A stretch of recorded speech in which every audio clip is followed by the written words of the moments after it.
Welcome back to another episode of Crackhead with a Microphone, the only podcast in the world where you hand a crackhead a microphone and you listen to him talk until you wonder if you are the high one. My name is K Rock Dizzle. Let's get into it. I'm gonna be honest, guys. It's been a couple weeks. I fell off again, but we're gonna hop back like nothing happened. I do this every time. Y'all know what it is, but I don't really have anything specific I want to talk about. I do want to let y'all know I'm working on Chapter 5 of A Town Full of Degenerates. Hopefully that could be the episode next week, but I'm starting fall classes, so we'll see how it goes. We'll see how it doesn't. For now, we're just going to do a quick one take, 30-minute, whatever comes out my mouth, comes out my mouth. Because that was the start of this podcast. Anyway, we need to get back to that. So, first things first. That Afraid movie that's coming out, and it's like supposed to be like AI taking over the house, and it's like a horror movie or whatever. I've been thinking about this AI stuff, right? Because something in me is like, AI can't be that bad, right? There's something about AI and everything that's happening with AI now that's like, what is a fundamental thing that we're seeing with AI? And I think I cracked down on it. And it's such a simple answer that you're gonna hate me for saying it. But AI is not the problem. I'm gonna say that again. Artificial intelligence is not the problem. The problem is that we let stupid people use artificial intelligence. I want y'all to really think about what I just said. We let stupid people use artificial intelligence. Because the thing about AI, and like, it's not even the fact that stupid people use it, it's the fact that stupid people are the ones trying to develop it and like manage it and try to figure out what it can be used for and like innovate with it. No. I'm sorry, bro. You're not in the tech center. You're not in the scientist center. You are not going to like you're not. And I see like I don't know how to explain it, but it's like we've been using AI for decades, bro. Artificial intelligence is not a new thing, at least in society, but it's always been like properly weaved into society. The main example is autocorrect. We use autocorrect every single day without even using it. Well, not without using it, but without realizing it. You send a text, your text has no typos because autocorrect filled in all the mistakes. When you type a document and those red underlines come up and they're like, hey, this looks weird. That's AI, that's artificial intelligence. But now we're at a point where like people are using AI to make pictures and people are trying to use AI to like replace actors, and executives and businesses are like, hey, how can we use AI for our business? And they sell soaps because they're like, oh, it's trendy, we got to utilize it. No, you don't. Like, you don't. And the thing about AI is, maybe this can be the message that we learn, but AI, artificial intelligence, is, I had the perfect word for this the other day, but basically, like, artificial intelligence is supposed to be used to fill in the gaps of human knowledge. That is the basics of it. If you as a human are doing something and you get it to like 98 or 99%, artificial intelligence is there to fill in that last 1 to 2%. Because artificial intelligence, having all of the knowledge of human history built into it, is going to be able to recognize what you're doing with enough data given and then fill in the blanks. That is what artificial intelligence does. Artificial intelligence does not look at something at 0% and shoot it to 100. It does not look at something at 50% and then build the other half. It is not your peer. It is not your equal. It is literally like an assist. It is the support. It is the, okay, let's get the rest of this going. You know what I'm saying? And I feel like right now, with what AI can do with all of the AI pictures and all of the AI, like, writing, and like people are using AI to create art, it's like, yeah, that's funny as like a gimmick, but the reason none of that art is ever good is because AI cannot create something from a straight 0%. You're never going to be able to put a human touch on something to that. Like, all AI can do is pull from everything that's ever existed ever. You can't create, it can't create when it's only pulling from references. That's not how creation works. That's not how art works. And like, that's pretty much like the bottom line of it. And it's like, I feel like anybody with common sense would be able to like hear what I'm like, would be able to like come to the conclusion of what I'm saying without me having to say it and without even having to like think about it that hard. But like once again, the problem is we let stupid people try to innovate with AI. We let stupid people try to use it and try to get over on people because they're like, oh, I don't have to do anything. The computer can do it. No, the computer can't do it. They can just fill in the blanks when you do it and fuck up. But you have to do it and then fuck up first. Like, you get what I'm saying? It's like now niggas are so dumb they're not even willing to fuck up. They're just like, fuck what I fuck up for. The computer won't get right the first time. I'm sorry, brother, it's not. Like, nigga, you're cooked. Like, I'm not gonna lie, bro. The fact that we brought back cooked as like slang for like you're drawn or like you're bugging out is so funny because like that's the shit niggas used to say in like the 40s, bro. Niggas are walking around in the Great Depression like, oh my god, my pockets are so empty. I don't know what I'm gonna eat. I'm cooked. Now 2024, you got people using variations of your cook. You go on TikTok, somebody's like, bro, you're not even cooked. You're deep fried. Like, I'm so glad that nobody from the past invented time travel.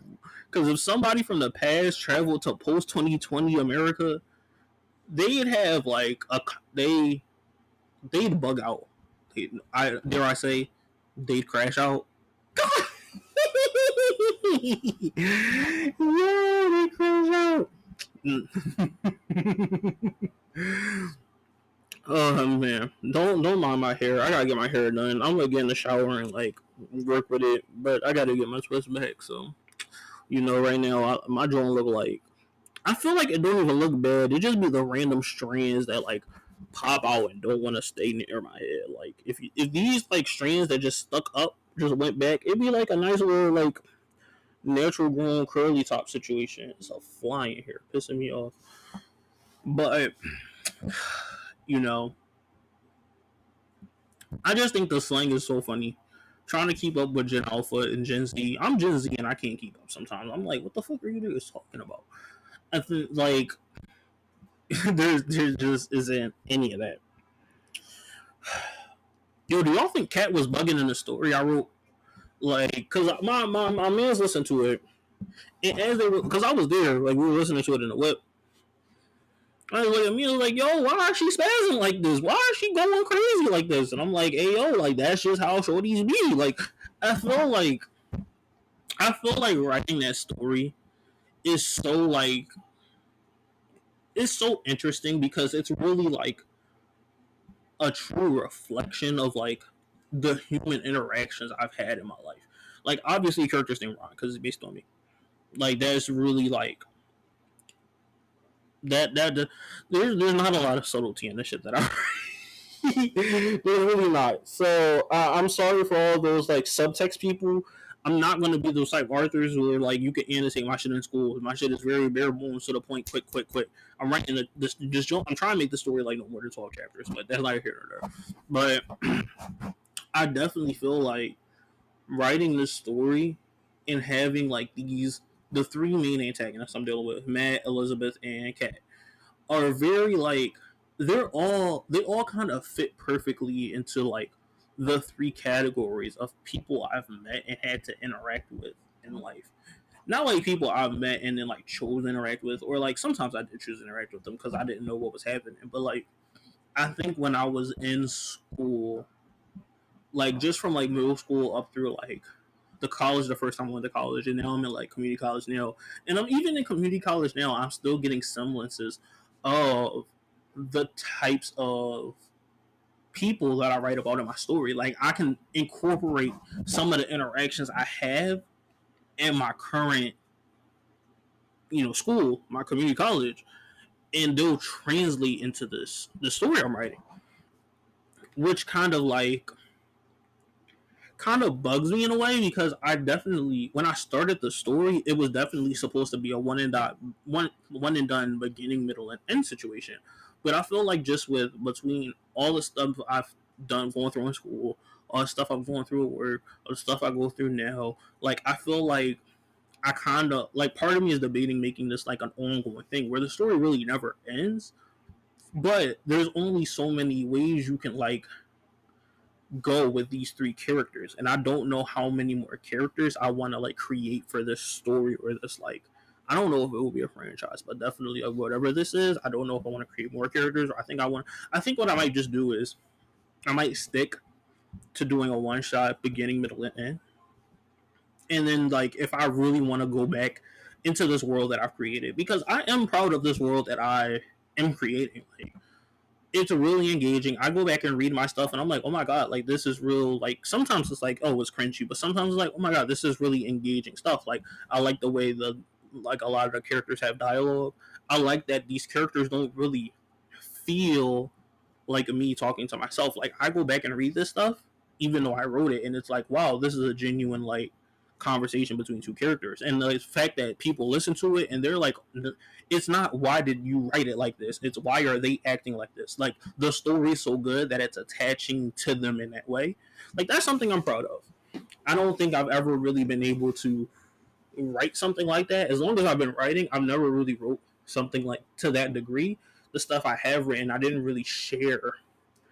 Although, like, there was one time I wrote a story in, like, the first time I went to college, I wrote a story, I showed it to this girl, we were talking, and she said she really liked it. So, you know, it was real, I don't know, I guess maybe I'm just, like, I like telling stories, I like writing. So, maybe there's that, you know? But maybe like after the story ends, I could still go back and visit the world and see what people are doing and see how like they interact with Ron. Because I know like the one criticism I might get about this story is that Ron is kind of like a non-factor in his own story, or not a non-factor, but he's kind of like, he feels real passive in the story. It feels like he doesn't really go out of his way to like make the decisions and make the actions. It's like he's always reacting to things that happen to him. But once again, like I just feel like that's the life I've lived for a long time. Like when I was going to school, I wasn't really trying to like interact with people or like cause commotion or really do anything. My main goal of school was, like I said in the book, it was graduate. Like come here, do my work, get out. And it was always the people that surrounded me that always created the like weirdness that I experienced. It was never the hardships of life. I didn't struggle in school. It was never the hardships of like, oh, I'm failing math class, or like, oh, I'm bad at, I'm gonna fail this test tomorrow. I have to super study. It wasn't none of that. It was always like, supposed to look like a weirdo, and I don't want to interact with him, but I sit next to him in my class. So like, yeah, or like I have a group project and I'm assigned to be on a group project with someone who's clearly never had to do the work before because people think flirting is doing the work for them. No hate or like no judgment. It's just like these are people that exist, and like when you meet them and interact with them, constantly changing who you're meeting and interacting with, it's like it does feel chaotic. It does kind of create this environment where you kind of feel like you're going insane. So yeah, I mean like point is like I'm gonna write the story, but if I do feel like there's more that I could explore with the characters, or even just new characters in the story, so there are some new characters that I definitely want to write about in the story. I'll probably just go back and do like a one like quick one chapter like boom boom boom boom boom, or like boom boom boom boom boom, you know. So yeah, that's how I feel about that. Y'all, damn, I lost stuff to talk about. I be rapping. I feel like every Philly nigga, not even every Philly nigga. Can I say Philly nigga? I only know Philly niggas. Like, not I only know Philly niggas, but I grew up in Philly, so I can speak on like what the adolescent experience is like in Philadelphia. And I will tell you for a fact, like everyone is a fucking rapper in this city, bro. It's really like, it's honestly astounding. Like I don't know if this happens in others. Like I'm pretty sure in New York you have it to a degree. I'm pretty sure most schools have it to a degree, but I feel like in Philly it was a lot of like, oh, I'm a rap, like I'm gonna get studio time, I'm gonna get studio time, and like nobody has skills. But I hate seeing that because it's like I don't want to put myself up on this pedestal of like, oh, I rap better than everybody I ever heard rapping underground and Kids Game. But it's like I do feel like I rap better than everybody I heard rapping the underground Charles and like niggas will come to school spend like the weakest bars in history. But like I'm cool like ice. My bar is so nice. Oh shit, he spent that shit.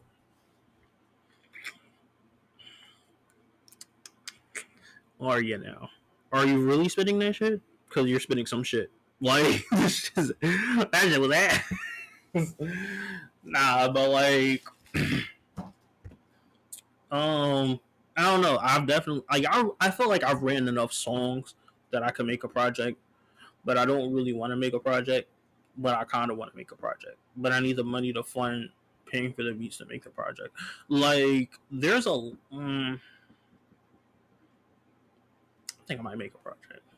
If I, this is no promise. These are no promises. I'm not saying here going to be like my album dropped this week. No, but like if you randomly hear me on an episode in like a year, be like, hey yo, my mixtape is out on whatever streaming service. Don't be super surprised because it was always in the back of my mind.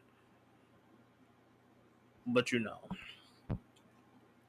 yeah. Popeye's got a new wing flavor. I feel like Popeye is dropping these wing flavors and it's starting to get a little obnoxious. Like they started off with 5. They added the honey lemon pepper. That honey lemon pepper wing sauce got to be some of the nastiest shit I've ever tasted, bro. You know what? Fuck it. Hot take. Hot take. Lemon pepper not that good. I'm gonna keep it a buck with you. I don't think I've ever eaten lemon pepper from an establishment and been like, yo, this shit bomb. Like y'all eat lemon pepper on wings, y'all are weird. Y'all eating these citrusy ass wings. Wings. Shit got you. Y'all remember the fucking the the sour extreme candy and the way the kid was looking like he had the steam coming out of his ears, his lips was all puckered up. That's how I feel eating some lemon pepper, bro. Like that shit is disgusting. It's either too lemony or just like bland. And then like Popeyes, they come out with the fucking honey lemon pepper. I'm like, okay, so they got the honey to balance out the lemon. This shit might slap.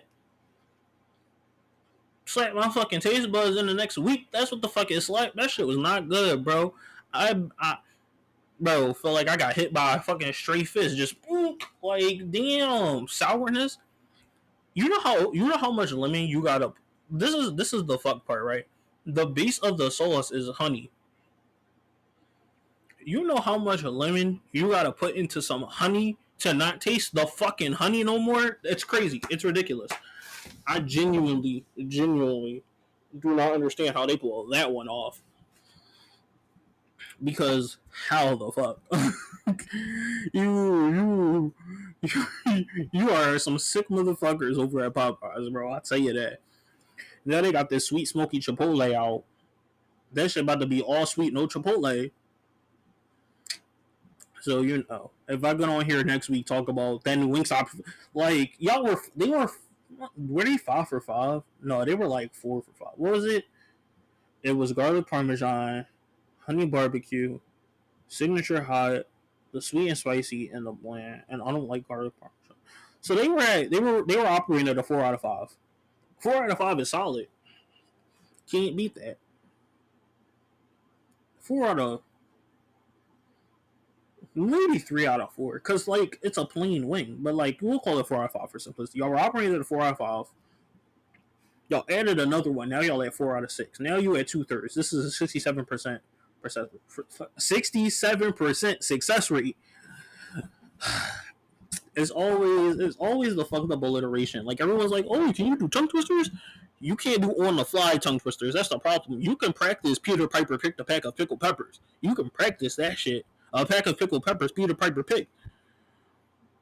But then when I come up to you and say, yeah, say a 67% success rate, say that shit. You not like you really get yourself fucked up with alliteration. That's why like, nah.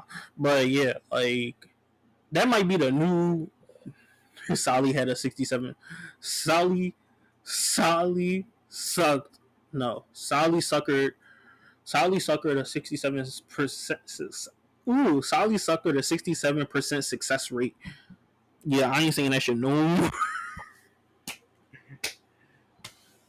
Nah, but like they were at 67. Now they about to add this honey chipotle. That's 7 flavors.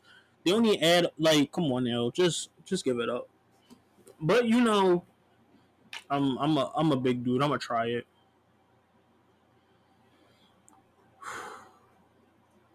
Don't ask what that was. You ever like trigger yourself into remembering some shit? That's what happened. Like I said the phrase and triggered myself into remembering some shit that I didn't want to remember. Like unlocking forbidden memories is really a crazy experience. They were pressed for a reason, gang. Like your brain really be your worst enemy sometimes. Yo, my brain was my worst enemy, bro. This is completely fictional. But I had this crazy no, it's the dream I had is real, but the dream is fictional. I had this crazy dream the other night, bro. I'm on a plane with fucking Trump and Kamala Harris. The two niggas running for president. Y'all know Trump called an assassination attempt last month, which I ain't even talk about, bro. Like, just know the presidential election been wild. That might just be the episode next week. But I'm asleep and I'm in this dream, and the nigga who the basically my dream was both presidential candidates got pew pew, got shot. I don't know why I'm using TikTok censorship. They both got shot. And I was like, oh shit, like what you doing? And then he saw me. It was basically like, oh yeah, we got murdered on a plane. So they murder everybody, and I jump out the plane with a parachute, and now I'm on the run because this weird semi-terrorist organization, these Hydra ass niggas talking about some, we gotta get him, he's the only witness. So like, I'm just ducking and dodging every turn, trying to figure out how to get back home, and I landed in some random ass country because I was on a plane. So yeah, not a fun dream to have. My brain be my worst enemy, bro. I'm a chronic overthinker. You know how like my professor, I was taking public speaking. My professor brought her daughter to class one day just to say in class.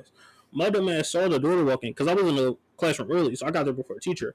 I see her walking with her daughter. I'm saying her like, is she gonna make us give mock presentations to see if our speeches are palatable for a child to listen to? No, she was just sitting there the whole time. My dumb ass just like, you brought your daughter to class. She clearly had to be a part of the lesson somehow. Like, that's the level of like thinking my brain does. And I kind of hate myself for it, but once again, that's neither here nor there.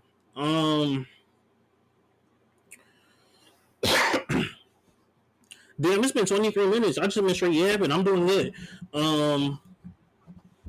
But yeah, this election, I know I'm gonna just fucking talk about it now because I posted a TikTok about it. This election been funny as shit. This election been funny as shit, bro. I don't understand. Like, there has to be like, we always talk about what's going to go in the history books, but like I think the 2024 presidential election might really be one for the history books because like the narrative of it is so funny. You got 2016, Donald Trump becomes president, which is just like this huge shock to every American. Whether you voted for him or not, you were shocked when Donald Trump won. Whether good shocked or bad shocked, no one woke up to the headline in 2016 of Donald Trump as the U.S. president and thought, yeah, that makes complete sense. When you found out he was even running against other Republicans, it didn't even make sense. He became president. He had a presidency so fucking bad. I don't even know like the in and outs of what happens in a presidency. Like I should as a citizen, and I know some stuff, but like the very intricate shit that happens in a president, like in a presidential term, I really don't know. But he shit the bed so bad that he didn't get a second term, which hasn't happened in like for fucking ever. He doesn't get a second term. Joe Biden gets elected, who's old as shit. Like Obama leaves office, Donald Trump comes in office, Donald Trump leaves office, and Obama's vice president comes into office. Then Biden is doing whatever he's doing post pandemic. Excuse me. Biden does whatever he's doing post pandemic that when Donald Trump decides he wants to run again, in the meantime, Donald Trump led an insurrection in the White House, but that's a whole thing. He didn't transfer the power peacefully to Joe Biden. Joe Biden basically had to snatch the power from him. Donald Trump runs for president again. In the lead up of him running for president, gets convicted of how many felonies did he get convicted for? How many felonies on Donald Trump? So yeah, he got found guilty on what 34 felony cases in the lead up to him running for president. Still keeps running for president. They passed then the whole thing about this is now it's Trump versus Biden too. Everyone's like, y'all niggas are old. You won't want either of y'all. Like, all are senile. And Biden's the older one. So now both of y'all are old. I'm going to vote for the younger one. Now Trump has all the votes and he's winning in all the polls. And then Biden being the fucking, I don't know what this is. Like, in wrestling, we call this shit like putting someone over. We call you being a jobber. We call it being whatever, bro. But this nigga did the ultimate handoff, bro. He said, "Oh, y'all niggas think we old. Y'all don't want to vote for the old candidate. Well, he's racist and sexist. So let me find a younger black woman who's also my VP." And just like, the baton pass is so fucking crazy. Like, that's literally, that's like being 30 in goal and passing the craziest fucking play. Like, you knew you were screwed from the word go, and you said, "Fuck it, let it rip, baby, let it rip." Like, he let that shit rip. He announced that he was dropping out, and Trump had he thought he had this shit down packed, bro, because he was about to come up with all these debates. He's old, he can't talk no more, he can't debate, he loses his words. I'm the young and hip. Nigga need a younger hip, but but yeah, he really thought he was about to moonwalk all over this man.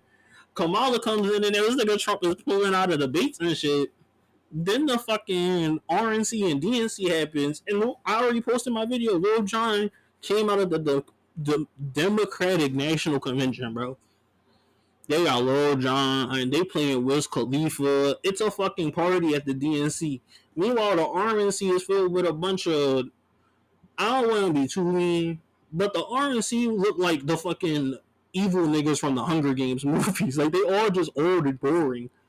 Just how many votes for the state of Alabama?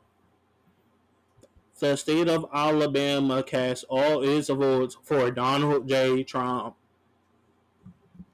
Yay! Next up, the state of Alaska.